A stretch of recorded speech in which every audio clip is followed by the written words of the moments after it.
2026 সালে মধ্যপ্রাচ্যের বেশ কিছু দেশে বাংলাদেশি কর্মীদের জন্য সাধারণ কাজের ভিসা, ওয়ার্ক ভিসা সচল রয়েছে। তবে আগের তুলনায় এখন দক্ষতাকে বেশি প্রাধান্য দেওয়া হচ্ছে। বর্তমানে কোন কোন দেশে সুযোগ আছে এবং সেখানকার পরিস্থিতি কেমন তা নিচে দেওয়া হলো।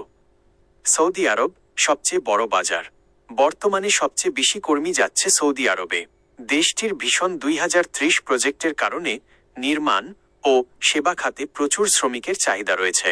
চালু থাকা ভিসা সাধারণ labour, cleaner, helper, construction worker, driver, plumber এবং ইলেকট্রিশিয়ান। সুবিধা 2026 সাল থেকে সৌদি সরকার দীর্ঘমেয়াদী 2 থেকে 5 বছর কাজের ভিসা এবং অনলাইনে কিওয়া প্ল্যাটফর্মের মাধ্যমে দ্রুত ভিসা প্রসেসিং শুরু করেছে। 2. কাতার। কাতার সরকার এখন আর আগের মতো শুধু নির্মাণ শ্রমিক নয়, বরং দক্ষ এবং আধা দক্ষ কর্মীদের অগ্রাধিকার দিচ্ছে। চালু থাকা ভিসা হোটেল ম্যানেজমেন্ট, রেস্টুরেন্ট কর্মী, ডেলিভারি রাইডার এবং সিকিউরিটি গার্ড। সতর্কতা, সরাসরি কোম্পানির মাধ্যমে অফার লেটার নিয়ে যাওয়া সবচেয়ে নিরাপদ। তথাকথিত ফ্রি ভিসার নামে প্রতারণার শিকার হওয়ার ঝুঁকি থাকে। 3. কুয়েত।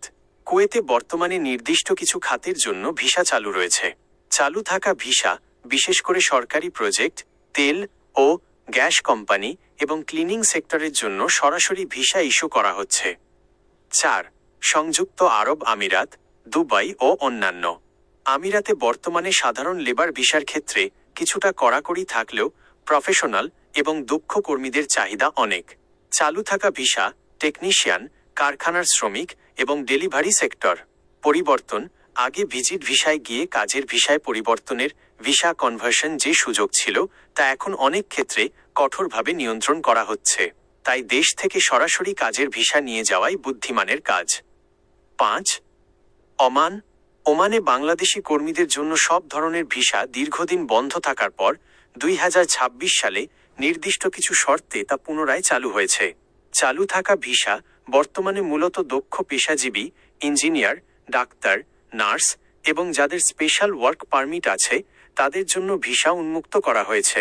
সাধারণ লেবার ভিসার ক্ষেত্রে এখনও ধীরগতি বজায় আছে।